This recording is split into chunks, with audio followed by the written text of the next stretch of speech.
Greetings, ladies and gentlemen. This is the Inept General coming to you with part 2 of our look at Kislev. In part 1, we looked at the history of Kislev, and in this part, we're going to look at the army itself. Now, this video has been kind of split into two parts. The first part will look at the official units for the army of Kislev, and the second part will look at the kind of more speculative units that might make an appearance in the army, because the official army book released by Games Workshop for Warhammer Fantasy Battles, the tabletop game, is a little bit thin and was more designed as an almost auxiliary force to the Empire rather than an entire army in its own right. So bearing that in mind, let's kick off with the official stuff that was featured in the army book for Kislev, and let's start with the lords or heroes, if you like, of that army book, and there was only one, and that is the Boyars. Now, the Boyars are kind of a mid-ranking officer within Kislev society and military. The two are very closely linked in terms of the hierarchy of the military and society itself. Boyars have also been described as kind of town leaders, and the way that the Kislev military kind of works is that the towns will provide something called a rota, and the rotas will protect a certain territory, and that when a sort of bigger threat emerges, the rotas will get together to form a pulk, which is more akin to an army as we know it. At least that's the way I believe it works, if I remember correctly. Now, the Boyars would take control in the official army book of any kind of Kislev military force, and so they'd make an appearance as a leader, and you'd need them to have them in your Empire army, say, or even in an army of their own. Now, we might have units of rank added to the game, but as I said, we're just going on the official book for now. We'll look into alternative heroes later on in the video. But that's the only one that was mentioned in the army book.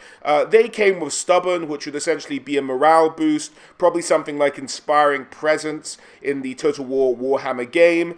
And, they could be mounted if you wanted them to, so there's a possibility of having them mounted as well. And potentially what I see them doing here is because Kislevites aren't averse to having female leaders. It's not been something that's ever been mentioned. It's not something they're against. They've had female leaders throughout their history, so they could see a gender divide here like we've seen in some of the armies of Total War Warhammer 2, where you get maybe a Boyar who's more melee focused, who's either the man or the woman, and one more missile focused perhaps as well. So we could get those two options in terms of a split for the Boyar unit in Total War Warhammer. Next, let's move on to the units themselves, and the first units we're going to look at are the Kossars. Now, we've discussed the Kossars in the history, but just give you a brief synopsis. The Kossars were what we know as the Ungol people, the original inhabitants of the lands that would go on to be called Kislev, and they had a breakaway tribe known as the Kossars, who went to join the Gospodars, who are now the ruling faction of Kislev. So they're kind of like the traitors, and they fought in a very unique way with axes and bows. Now, you might say you see crossbowmen who pull out swords from time to time in the Empire army, but these guys are meant to be kind of good at melee, is the idea. Now, on the tabletop, funnily enough, they were described as being able to sort of break cavalry charges because they had the ability to stand and shoot on the tabletop. Now, that would allow a unit charging them to have to take fire when they did decide to charge them. This isn't really applicable as such to the armies of Total War Warhammer. It also doesn't really speak well to the system that they've built in Total War Warhammer, where technically spear units tend to be the ones with charged defense. You could give these guys charged defense, but it wouldn't necessarily fit the style, and there's a unit later on I want to discuss that actually might be a better fit for that charged defense trait. You could give it to them, you could not, just to make them live up to that thing, but I see these guys more as, a missile-focused unit that is actually good at melee combat as well. If you charge dogs into these guys, they'll kill the dogs, type of thing. They won't just crumble like many of the other missile units. I think that's how we'll see them presented in Total War Warhammer. So that's really about it for the Kossars. They have a very unique fighting, just really a missile unit good at hand-to-hand combat as well. It's basically all you'd need for the Kossars. Next, we're going to move on to the Ungol horsemen. Now, the Ungols, as I mentioned, were the original inhabitants of Kislev, very nomadic, sort of topless, bows, hunting, lived a lot of their life on horseback, great horsemen. Now, these have been described in the army book as the best fast cavalry around in the game. So that's basically all they are. We've seen them before. Mounted yeomen, kind of similar stats, maybe a better aim, maybe a little bit better in melee combat than the yeomen with bows.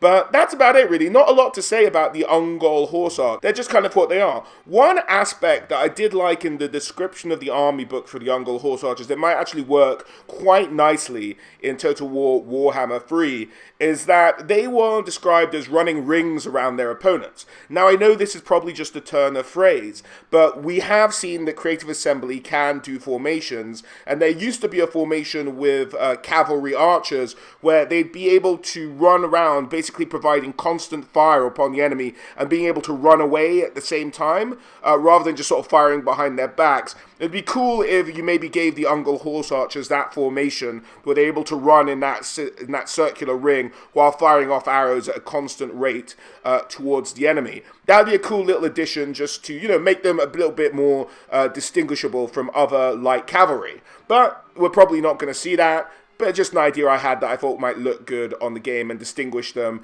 a little bit from the other light cavalry archers we've seen before. Next up, we have really the sort of crux of any Kislev force, and that is the Winged Lancers. This very lovely cavalry unit with the wing sort of standard on their back that had holes in it so it would make a screeching noise as the wind rushed through the banner and the wings. Very intimidating. There is obviously the real-life equivalent out of Poland, I believe, or Eastern Europe, and they're basically a mainstay kind of cavalry. Not a lot that special about them. They did do something called the Glorious Charge, which is the idea they look so resplendent on their horses with their wings and the shrieking sound coming from the banners on their back that they had a demoralizing effect on their charge. And you could add this into Total War Warhammer quite easily. The way it would work on the tabletop is an enemy would essentially count as flanked. And there is that mechanic in Total War Warhammer as well, whereby there is a moral debuff if you flank an enemy unit when you are attacking them, and you could add the same kind of moral debuff whenever these guys charge, even from the front. So that would be a cool little thing to see. They just a bit more, demoralizing when they charge you because they look very intimidating while they do it. Now, the Winged Lancers are made out of mainly Gospodars. As the Ungol Horsemen were the guys before, the Gospodars were the conqueror of the lands of Kislev, and really kind of founded it as it exists today. So it's made out of Gospodar soldiers, and a lot of nobility in there, but they do sometimes take just good soldiers as well. But that's mainly it for the Winged Lancers. Now, the next unit is a bit of a cop-out from Games Workshop back in the day, but that is the Gryphon Legion, which are essentially an elite version of the Winged Lancers. Now, the story behind the Gryphon Legion is that in the imperial calendar year of 1810, so about 700 years before the start of the current Total War Warhammer timeline, they were founded by Tzar Gospodar IV. And the Tsar's obviously the leader of the entirety of Kislev, and he wanted kind of an elite cavalry bodyguard and formed this unit of the best soldiers available to him out of the Gospodar nobility. Always nobility in the Gryphon Legion, bear that in mind. Now, this lasted a lovely 7 years, and then by the year 1817, the Gryphon Legion went off to a crusade in the mountains, where they ended up fighting all kinds of horrors, and their leader actually managed to single-handedly take down a griffin by himself, and so started to make his banner out of griffin wings. And as such, the company takes its name from that, and they only use griffin wings to form the backs of their banners now as well. But they are basically the elite of the elite. And following that expedition, they were kind of like, sod this, let's go a little bit independent. They came to an agreement with the Kislev royal family that was okay, as long as they came to the aid of Kislev whenever Kislev asked for it, sort of from now until forever, your son's sons, your son's sons' sons. And they kind of stuck to this. So that's what the Gryphon Legion do. They kind of operate mainly in the Empire, actually, the Gryphon Legion, doing work for the richer nobles down in the south, rather than, work for scraps in the north under the banner of Kislev. So basically, they're just an elite, a better version of the Winged Lancers. Now, they have that glorious charge, that rule as well, and they had this mercenary rule, but that was more about how you could play them and which armies you could play them with on the tabletop, more than anything that's particularly directly attributable to Total War Warhammer. So basically an upgraded version of the Winged Lancers there. And really, that's it for the units in the official army book for Kislev, and we're really just kind of moving on to the characters now. And the two characters, or legendary lords as they'll probably appear in Total War Warhammer, the first we are going to talk about is the Tzarina Katarin, the Ice Queen of Kislev. She was daughter to Tsar Boris, who we spoke about a lot in the first part of this series, but she was daughter to Tsar Boris the Red, one of the best Tsars that Kislev had ever had, really helped the country get back on its feet after the Great Chaos War, from which it took centuries to recover from, and he was a legend within his own right, but his daughter would go on to become almost a mythological figure within Kislev's society. Now, when she was born, she was obviously the heir to the throne, and there was a time when she was only a toddler that her father disappeared for almost 19 days, and no one knew where he was. He kind of wandered into the woods to go and tame a bear with his bare hands. Now, having not returned after 18 days, people rightly probably assumed that he'd been killed by a bear, but he in fact survived, and so there was a lucky escape there to not have her have to sit on the throne of Kislev as a toddler alone. So she was able to grow up relatively normally as far as royalty is concerned in the Warhammer world. And when she was sort of just before reaching adolescence, she, like all the women within Kislev, was tested for the gift of ice magic. Now, she obviously had the gift of ice magic, which is not uncommon within the nobility of Kislev itself. In fact, the Ice Witches have formed almost a group or a coven within themselves, and they have worked very hard to make sure that ice magic is in the bloodlines of the Gospodar people of Kislev and the nobility of the Gospodar. Now, sometimes a commoner will emerge with the gift of ice magic, but it's sometimes hard for them to find a tutor. It's almost a Jedi system with the Ice Witches, where one is sort of taken under the wing of another Ice Witch to learn the ways it works. And if there's no one to take you under the wing, you tend not to really learn ice magic.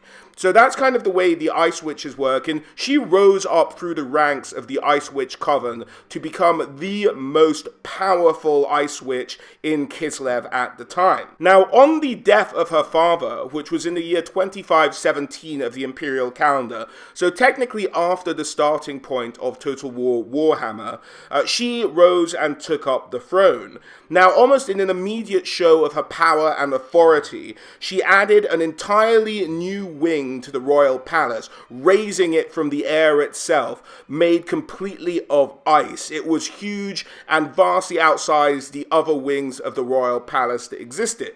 Now, some say she did this to kind of remain isolated, but others say it was just a display of power to daunt any foreign dignitaries who would come to visit her in this huge throne chamber made completely of ice, maintained by her own power. So a hugely powerful ice witch the Tzarina was. Now, although she was intimidating and had this immense power of magic, the people loved her. She was well beloved by all the people of Kislev. They loved her father, they loved her, there's no problem there. She's also said to be not a bad statesman either, being able to do a good deal of statescraft and always thinking kind of the long game and let's say a political tactician as well. Now, she has a deep pride and love for her nation. She always loved hearing the tales of heroism told by her father by the fireplace and all of his loyal lieutenants. That's one of her most cherished memories of when she was growing up. And she loves the heroes, the tales of the heroes of old Kislev. And this has led her to, at times, lead armies onto the battlefield, but not always. She's not always there. She sometimes stays in the throne room, as a queen would do. But she's such a powerful and beloved ice witch that people have actually said that she is Mishka, the first ice queen, the first person who was gifted ice magic of the Gospodar people, resurrected. Otherwise known as Mishka the First Tzarina, or Mishka the Slaughterer, if you happen to be from the Ungol people who originally inhabited Kislev. So they think she's this ancient hero reborn, truly the mightiest of the ice witches in anyone's living memory, and a fantastic figure to potentially have in Total War Warhammer. Now, in terms of her rules on the tabletop, she had a couple of mounts she could choose from. She could have a war horse, which always turned white. It's almost like the Witcher with his horse Roach, where no matter what horse he has, he calls it Roach. The Tzarina, if she rides on any horse, her magic will eventually sort of radiate over the horse and cause it eventually to become white and leave ice trails in its hoof marks, making the horse itself magic if she has it for any amount of time. Now, she's also said to go around in an armored sled from time to time, almost bringing up that Lion Witch in the wardrobe kind of thing with that Ice Queen there.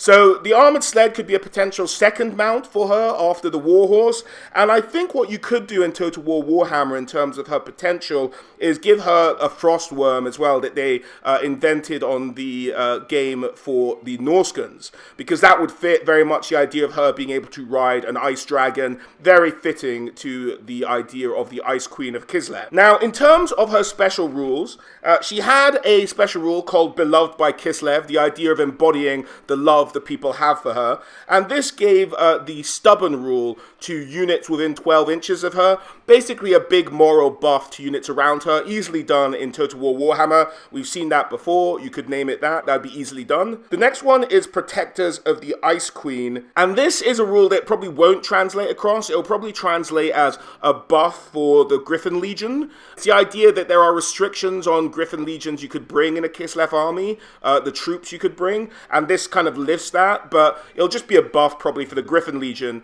if they do it at all. The next one is Fearfrost, her weapon itself. The blade that was forged, as I mentioned in the history section of the Kislev series, the first video. If you haven't seen that, do go back and give it a watch. But it was forged by the first Tzarina, along with the help of Ulrich the Mad, the dwarf who had forged the rune fangs. So they worked together on this blade that can only be wielded by women, or more specifically, ice witches, and it will kill any man who touches it. Now, the Fearfrost itself had Killing Blow, which is a rule we've discussed in some of my previous videos, and we've seen stuff like the Whites have in Total War Warhammer on the undead side of things. Now, the other one it had is there was no saving throw against this except for the ward, so it pierced any armor, so very high armor piercing this blade should have. Aside from the Fearfrost, her next magical item is the Crystal Cloak. Now, the Crystal Cloak is not a physical cloak she wears, it's more that she has this swirling mist of ice magic around her that gives her a save from incoming damage. On the tabletop it was 4+, so a 50% ward save. We're not going to see something that powerful, but she will probably get a ward save in Total War Warhammer, and it gave a debuff to hitting her. So maybe a debuff to melee attack, and maybe a debuff to weapon strength as well, if you're getting near the Ice Queen. Now, that's about it for her special rules. She, of course, also had access to ice magic, which we will inevitably see introduced with Kislev army if it makes it into Total War Warhammer. So let's go through some of the spells and how they might translate into Total War Warhammer. So the first spell of ice magic is relatively simple. We'll probably see it make an iteration, and that is Shard Storm. Now, this is just her shooting shards of ice at the enemies. It's a magic missile attack. We've seen those before in Total War Warhammer. Fairly easy for the boys at Creative Assembly to implement. They could probably take some of the effects they already have, color them blue, boom, you've got Ice Shard. Easily done. The next one, however, is a little bit more tricky. Freezing Blast. Now, what this one did was, the idea is kind of very interesting, is that it throws water terrain.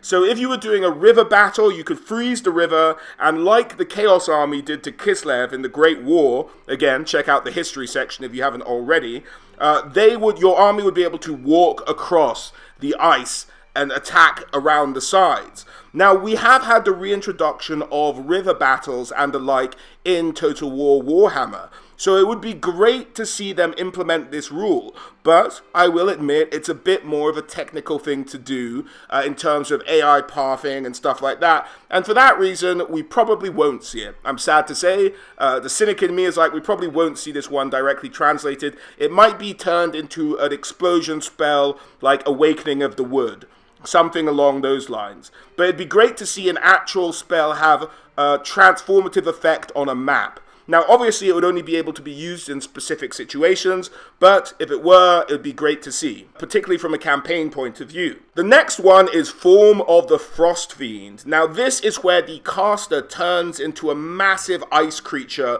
with huge talons that attacks the enemy. Now, in Total War Warhammer, I don't think we'll see the actual wizard change into this creature. I think what it's more likely to be is a summoning spell where you summon these Frost Fiends, and you know what, they may actually be a unit in the game. They're going to make the unit.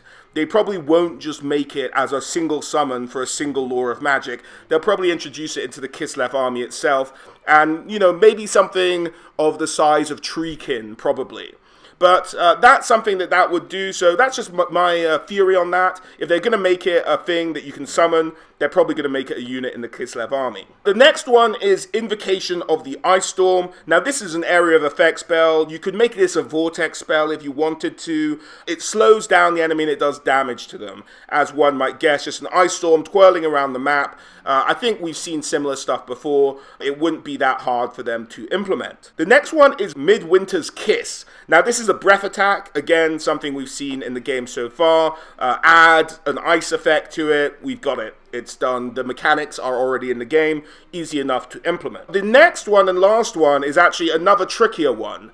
So we had Freezing Blast, which was the terrain. The next one is Glacial Barrier, where you erect a wall of ice. Now, this again would be terrain changing, and that's why I think we probably won't see it, although it would be very cool to see. If you could actually build a physical barrier that enemies either have to destroy or get through.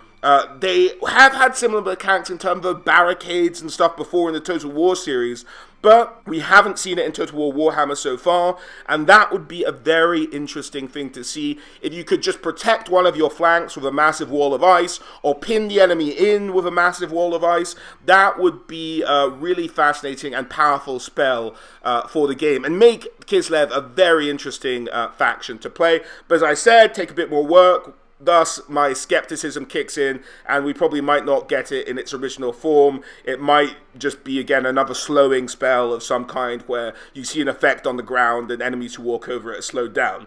Something like that. That would be a bit sadder, but I'd love to see walls of ice erupting out of the ground or forming out of the air and blocking off enemy pathways. That'd be a fantastic addition to the game, in my opinion. And that's about it for the Ice Magic and Tzarina. Truly a powerful witch, one of the most powerful magic users, although only of a single law within human society, but really a fantastic character, and I hope we see her in the game. My hope for, as I'll explain with the next character, is maybe that she's just Katarin Bokha, the head of the Ice Witches, because I would like to see our next character make an appearance in the game as another legendary lord for Kislev, and that is her father, Tzar Boris the Red. Tzar Boris the Red, we covered a lot in the history section, so I'm not going to go over his full story again here, guys.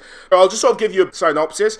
He came into power when Kislev was in a lot of trouble. It hadn't really rebuilt since the Great Chaos War. When his father died, he promptly had to defend against a massive beastman incursion on a massive snowfield, slaughtered the beastmen very efficiently with minimal losses to his own army, covering this once lush field of ice completely red with blood, thus earning the name Radai Boris, or Boris the Red, or the Red Tzar, in certain circles as he's known. Now, he went on to do a massive infrastructure project all across Kislev, completely redid the infrastructure of the country, as well as retrained the entire army, and he made friends with a huge white bear known as Erskine, who would go on to become his mount, thus Boris the Bear Rider, one of the most intimidating warriors that Kislev has ever seen. So let's move on to more of his tabletop stuff. If you want the full story of Boris, do check out the first video in the series, as I mentioned before. There'll be a link at the end of this video, or you'll find one in the description below. As far as the tabletop rules were concerned for Boris,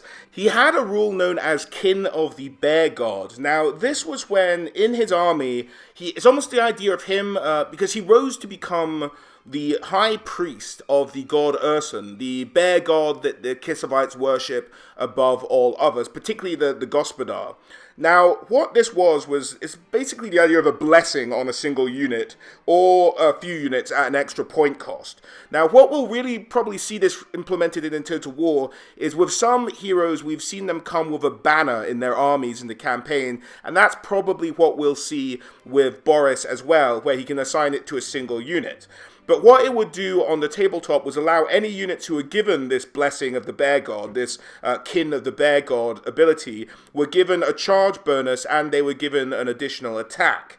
Now, this was, I think, restricted to units of Kossars, but that's the way it worked on the tabletop for the rule, and it's one of the trickier ones to implement directly, but I think we'll probably see a banner called the Kin of the Bear God that you'll be able to assign to a particular unit. The next one is his Armor of Ursun, the armor that he got specially made, and when it was being forged, you had powder bear bones poured into the mixture. You know what? Everyone knows scientifically they'd burn up before they had any effect on the steel, but you know what? They gave it some magical properties as well, and what this means as far as the tabletop was concerned was it basically gave him a 50-50 armor save, and it allowed him an extra attack for each attack done to him. So that made him kind of very potent in terms of the number of attacks he could delve out on the tabletop.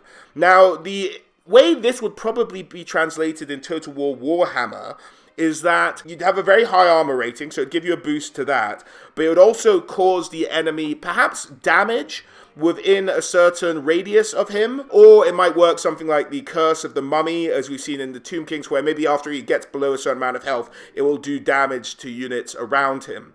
Something along those lines, I think, is a good interpretation of it. We've seen both things done before in Total War Warhammer, so nothing out of the ordinary there. His weapon itself was called the Shard Blade, and as I mentioned in the history section, it's a blade crafted of Norsen glacial ice that has had magic cast upon it to make it last forever, and when it strikes an opponent, it embeds ice shards within themselves and cause them internal damage, going around their blood vessels and kind of cutting them up from the inside. What this meant as far as the tabletop was concerned was that it can give him an extra strength bonus, so we'd see a weapon strength boost with this weapon, but it would also, something that's hard to translate into the game of Total War Warhammer, is it would make you take a toughness test, and if you fail that test, you take additional wounds.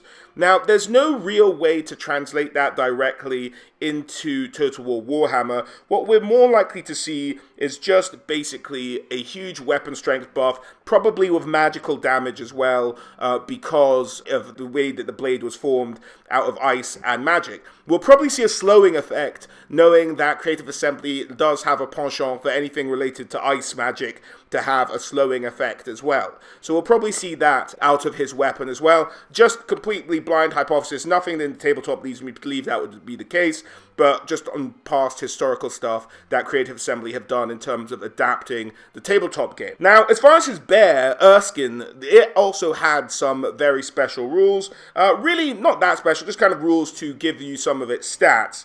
And it's the idea of its winter coat, its muscle, its fur, its fat, would give it an armor save of 5+ on a dice.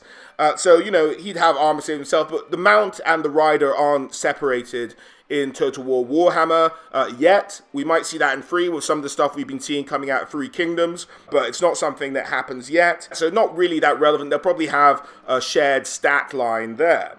Now, the other thing they have is Thunder of Ursun, which just means that a massive white bear causes fear, which, you know what, if a polar bear was in the middle of a battlefield and I had to fight it with a spear with a massive guy on it yielding a polearm swinging it at my head, I'd be pretty afraid as well, so there we go.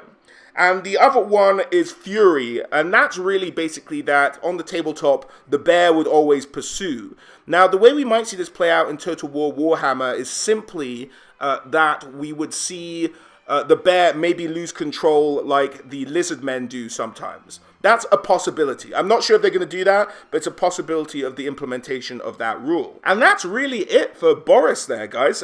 Leader of Tzars. Now, the way I'd like to see it is at the time of the beginning of Total War Warhammer, which I take as the coronation of Karl Franz, which was in 2502, Boris is still alive and very much the Tzar of Kislev. So there's no weird date fidgeting around you have to do to excuse him as a legendary lord. He doesn't die for 17 years. So he's absolutely fine as the Tzar. And then maybe make Katarin just the head of the Ice Witches and just have her in the game that way. And that's it. You might be surprised, but that was it. That was all the units in the army book. As I said, very much more of an auxiliary force for the Empire, or you could take a Kislev army and buff it up with Empire units.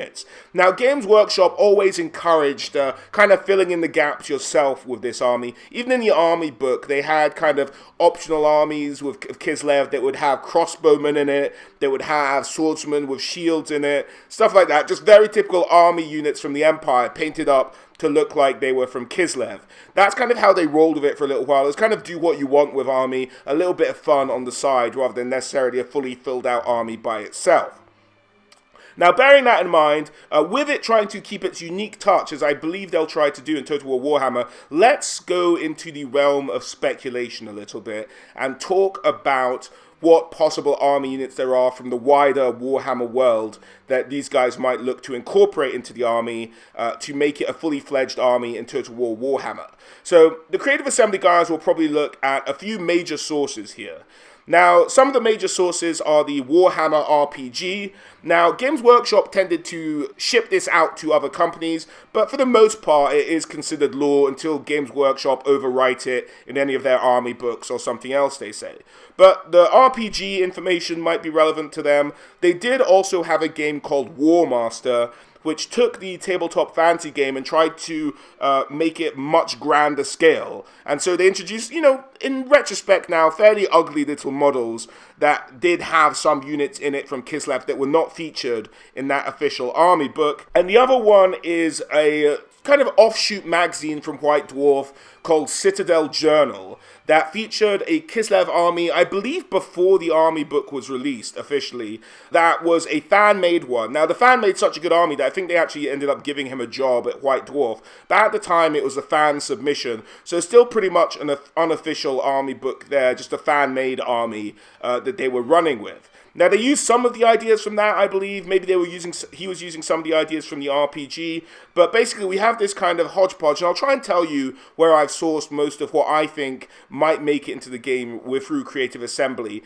And sort of where that came from as we go along. So let's look at potential lords and heroes of the Kislev army. So we already have the Boyars, who are probably going to act as the sort of military guys, the Empire captains, the Empire generals, that type of thing. I think the next most likely contender are the Ice Witches. Now, as I'd mentioned talking about Tzarina, she is not the only Ice Witch, Katarin.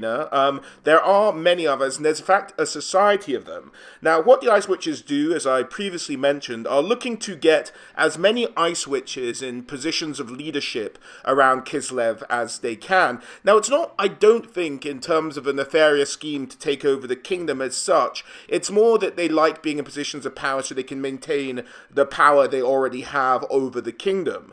Now, they also look to do stuff like limit the power of some of the other religious cults within Kislev, even as far as the cult of Ursun. So they are just trying to keep themselves above all others, particularly religion, as they've seen the effect religion has had in places like the Empire, and they don't want the kind of same zealotry to make itself into Kislev. So they kind of keep an eye on all of that while kind of manipulating the noble bloodlines of Kislev itself.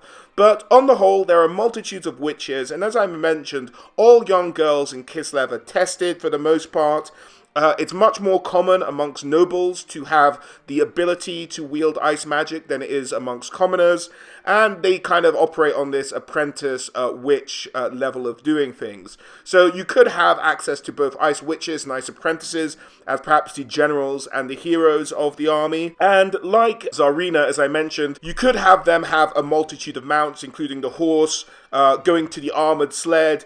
I wouldn't want to put them on the Frostworm, the Ice Dragon, because I would like to leave that to Tzarina herself, but maybe the armored sled you could let them have, like the mages of the High Elves with their chariots. So it would be very similar to that kind of thing for the Ice Witches. Now, we've gone through what Ice Magic sort of entails, so we kind of know the spells that the Ice Witches would have access to, and I think they're more than likely to make an appearance in the game as heroes or generals, one or the other, if not both. The next one I think is probably the most likely are the High Priests of Ursun. Particularly Ursun, the most important god in Kislev, the god of the bear, and this allows a couple of things to happen within Kislev itself. When Tsar Boris went out to find his bear Erskine, he was in fact undergoing a trial of the Priests of Ursun, who all have to go out and tame a bear. They don't, now it's never really stated that they all use the bear as mounts, but that's a distinct possibility. We're going to get into kind of the idea of Kislev mounted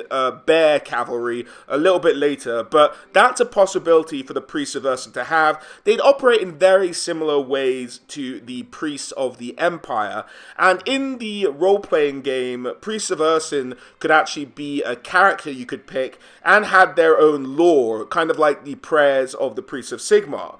Now, not all of these are easily transferable across from the role-playing game to any kind of Total War Warhammer game or tabletop even. So let's go through a few of them that I thought might be useful, that I've seen that the Priests of Ursun could use perhaps in Total War Warhammer. Now, one of their abilities in the role-playing game was something called Growling Fury, which gave units frenzy. Now, this could be easily enough done, an area of effect around the priest, or maybe he's able to cast it on a particular unit, granting that unit frenzy for a limited amount of time. Perfectly easy to do and implement in Total War Warhammer. The next one is Skin of the Ice Bear. Now, this would give the priest additional damage, and it would grant him something called Keen Senses, where he'd be able to detect hidden units.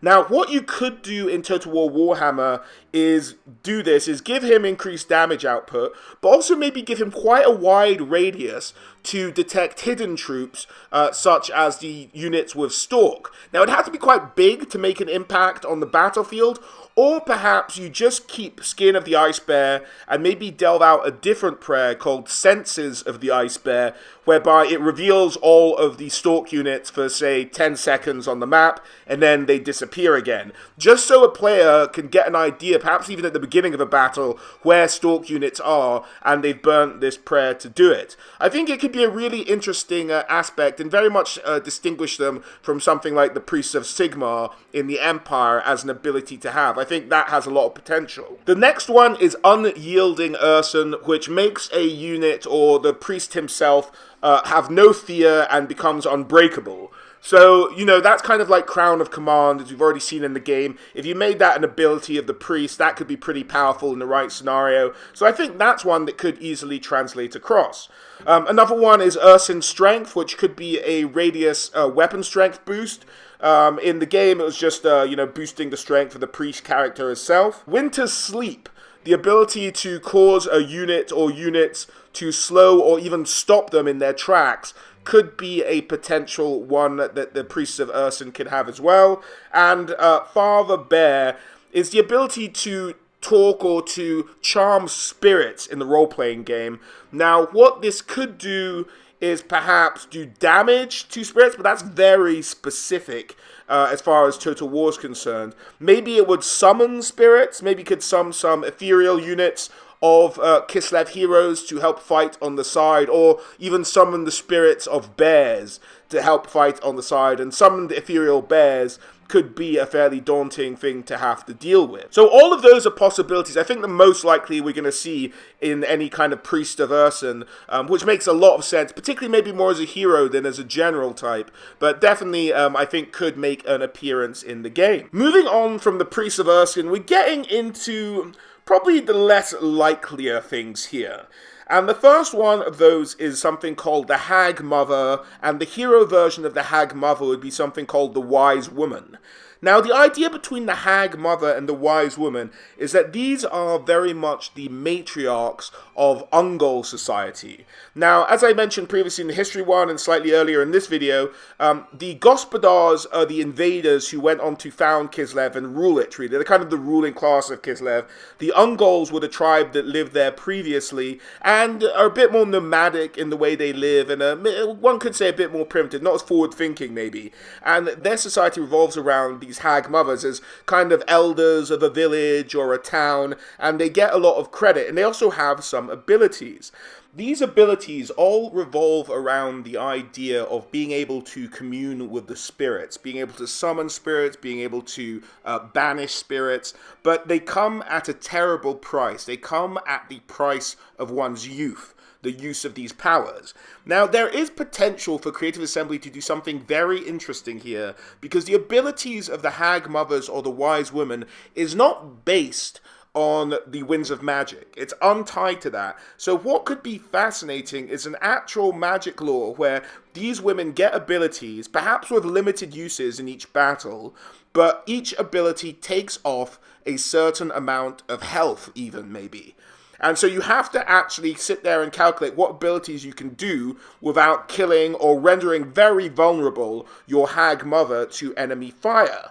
That's a potential one. Maybe the health bar is a bit too far to go, but maybe just limited uses of each of their abilities is one of the other ways you could translate it across to Total War Warhammer. Now, as well as having the ability to commune with spirits, they also have something called the Sight, which renders them particularly aware of things that have been corrupted by chaos, or things that have sort of chaos involvement in them. I'm not sure the ability to tie this in to anything like the Total War game. Perhaps they could sense Chaos armies from further away, something like that, or Chaos or Beastman Herd can't ambush an army with a Hag Queen in it. Something along those lines could be an interesting way to interpret that rule. But looking at their abilities, it would allow Kislev to have a second lore of magic without diving into some of the ones you already have in the game.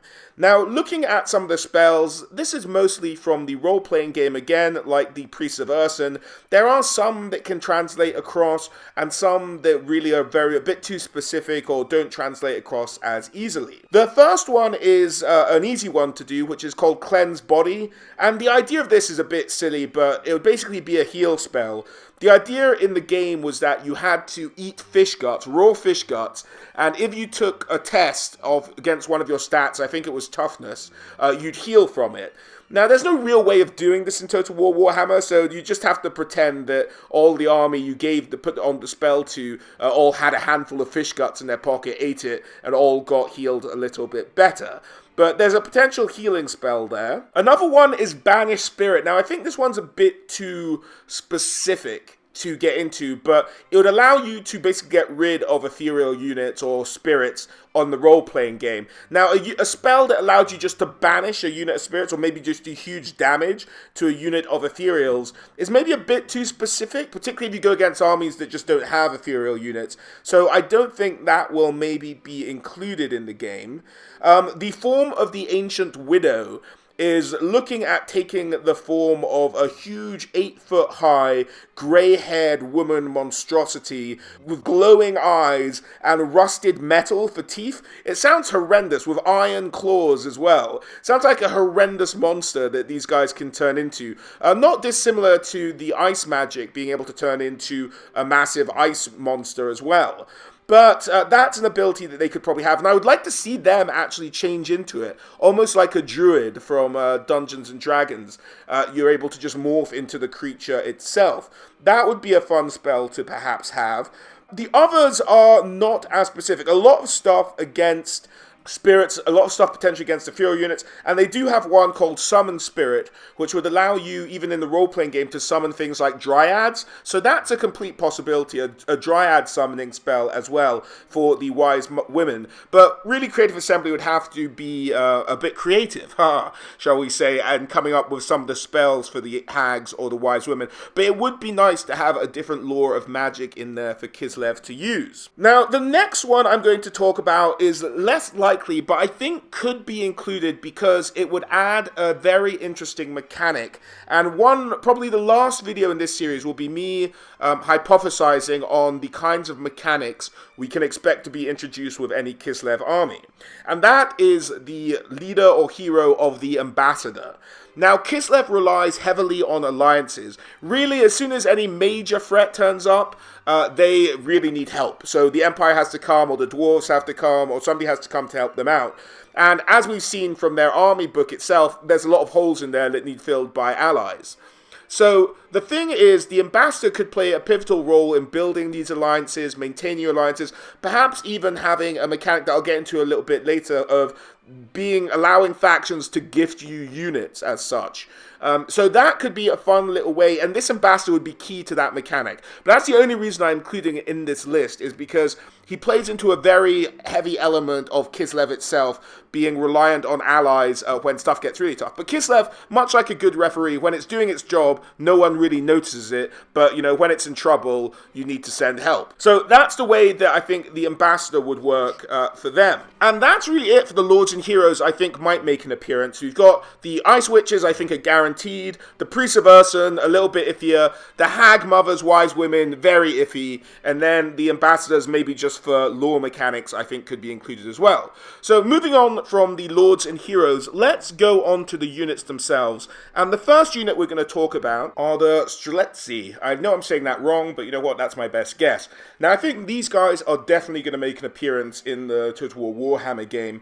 What they are is they were originally rota. If you guys remember what a rota is, it's a small contingent of armed Kislev forces who patrol a certain area of Kossars from Eringrad. And they were led by a eclectic character known as, his rank was Boyar, and he was Bodinov. Now, Bodinov was an eccentric guy who was kind of obsessed with the idea of the Empire and how cool the Empire was. And so he began to arm his Corsairs with poleaxes, like the halberds he'd seen that the military in the Empire uses, more particularly the halberds of Ostland. He was like, oh, aren't those cool? Why am I Corsairs walking around with silly axes? These are much better weapons. And so he armed his men with those. And then in the year 2345 of the Imperial calendar, so around 150 years before the Total War Warhammer timeline, he sees gunpowder being used by Empire troops, and it's like, that is amazing! Why are we firing bows like idiots? Let's get some of this gunpowder on board. And so he ended up arming his guys who already had halberds with guns and rifles. And it's like, this is what we're going to use now instead of bows.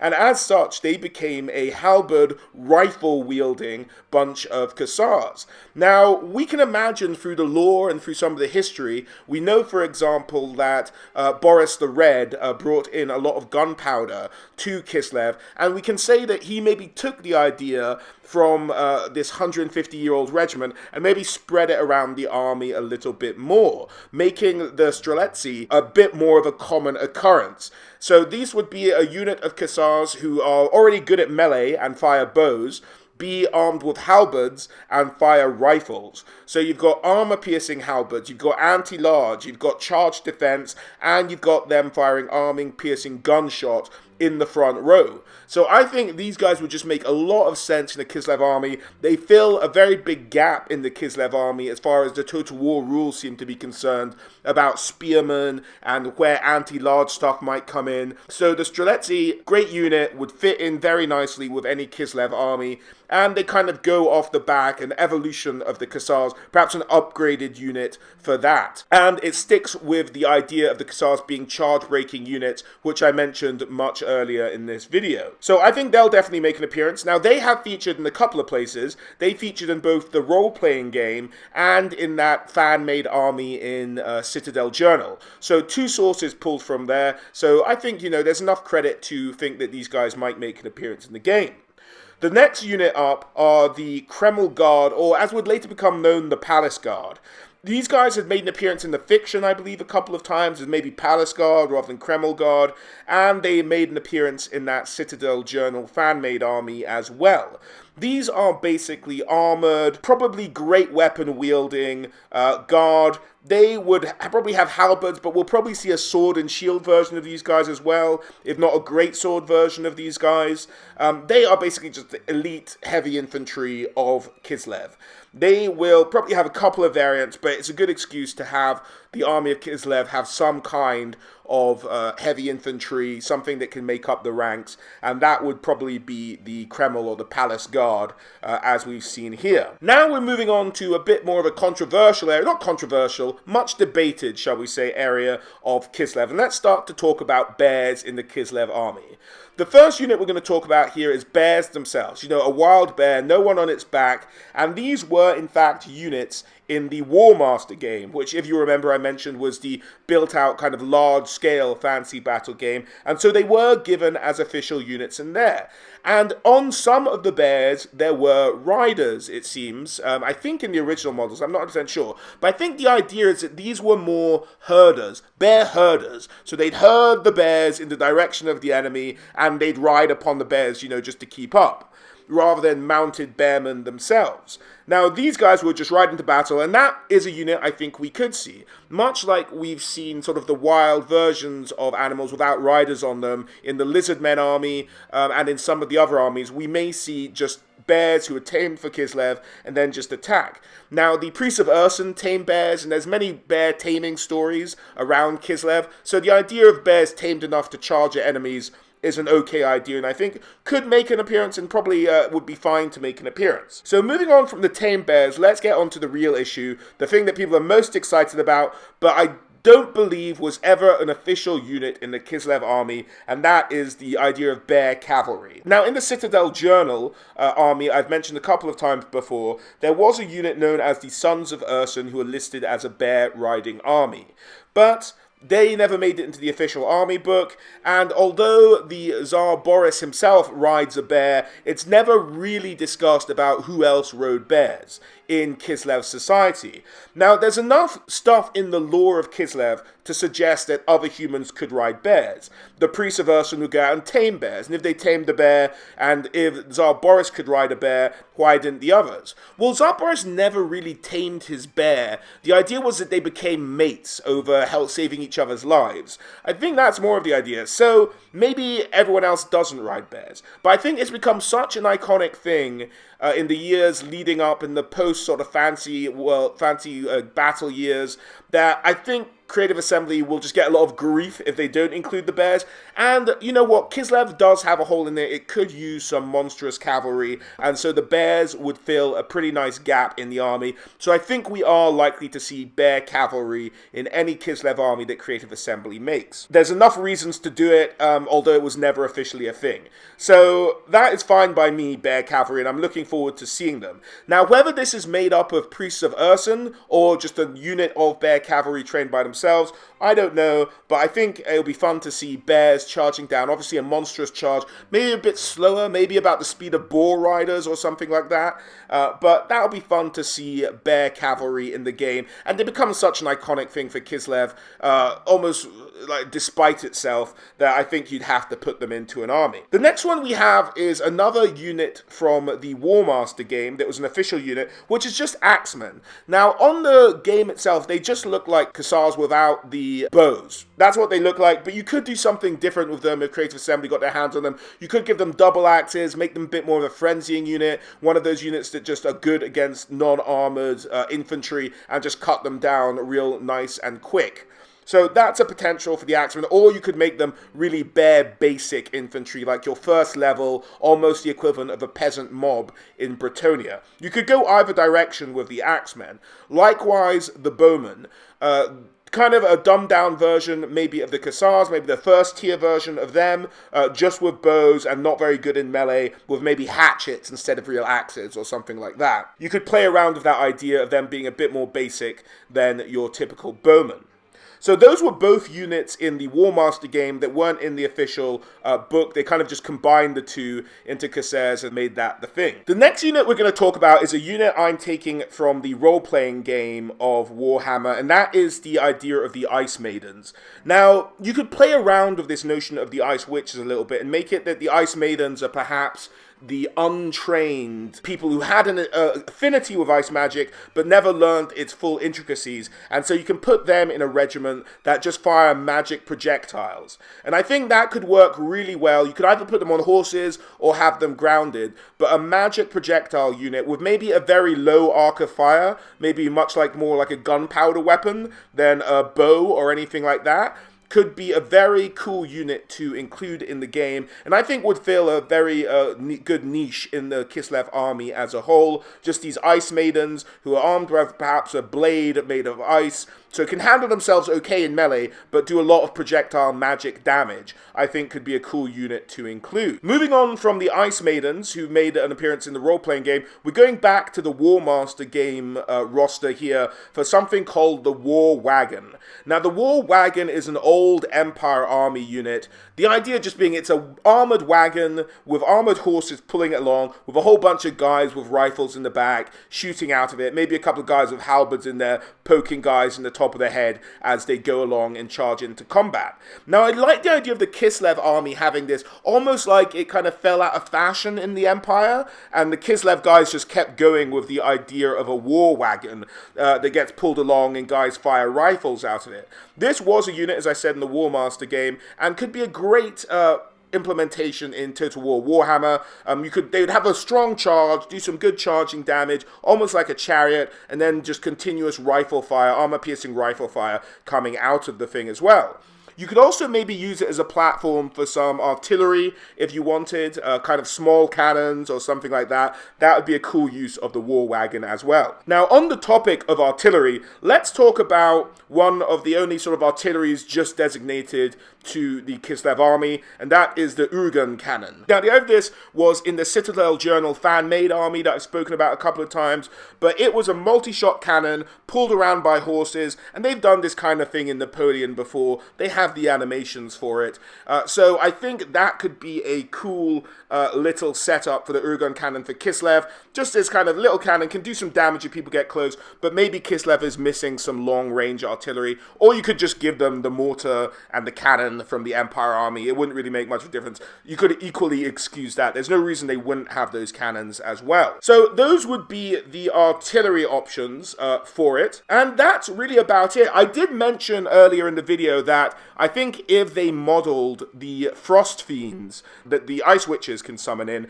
they're probably going to include them in the army, so that could probably be an additional unit that I haven't made up a card for, but it's just something I kind of thought off the top of my head. If they're going to model them, they're not just going to model them for a summoning, I don't think. They're going to model them properly. I think that's the way the army will work out. Something very similar to this. I think it fills in a lot of the gaps in the Kislev roster and keeps it uniquely Kislev with some really well-sourced stuff out there. There are some other options out there, of course there are, but this is my best guess as to what will be included in the army for Kislev. Now, in terms of the additional legendary lords for Kislev, let's have a talk about that, shall we? This could go anywhere. It's almost like Bretonnia. After the king and after the Fey Enchantress, you can kind of do anything you want. They picked Ulbrich, who wasn't made up, and they stuck with him, but he was never really a character. He never really did anything of note. He never really made an impact in the Warhammer universe and never had a model on the tabletop. But that's who they went for, and that's fine. I think in this we're going to see some very similar stuff with Kislev. There are a few names that people have mentioned to me in passing, or I've seen in some chats, such as Ivan Rodivyenko, I think it was, who's said to be the younger brother of Katrina, but this is never, I don't think, was ever canon. Ivan was mentioned in the Citadel Journal army that I've mentioned a few times in this video, but because he had a different last name than the last name that the Tzar and Tzarina were eventually given, I think he kind of fell out of canon, and he was never really in canon because he was made up in that fan army. The idea of him leading the Gryphon Legion is also not vastly mentioned in a lot of places as well. So I don't think he'll make it. The same idea with a few other characters in that Citadel Journal army I don't think will make it. I think Creative Assembly will make up a character. I think that's for sure. Or they might pick one of the characters from the lore, from the RPGs. It could really be anyone. It's a crapshoot. My best shout for a legendary lord that I think should make it into the game, and I like the idea of him, is a character mentioned in the role-playing game known as Nivina.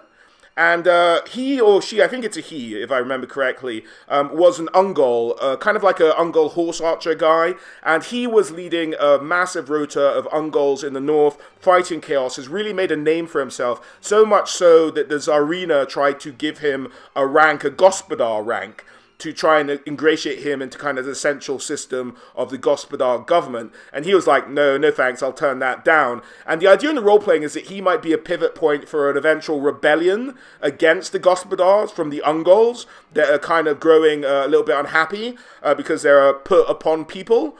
And I like that idea, and that could play out as someone who's not necessarily all on board with the Tzar and Tzarina, and perhaps leading a revolution up north. And that seems to be something that Creative Assembly like to play around with. So that would be my best guess for a legendary lord. There are leaders of different temples in Kislev that could be legendary lords as well, but I think it's too much of a shot in the dark for anyone to take a really educated guess at who Creative Assembly might pick as their legendary lords.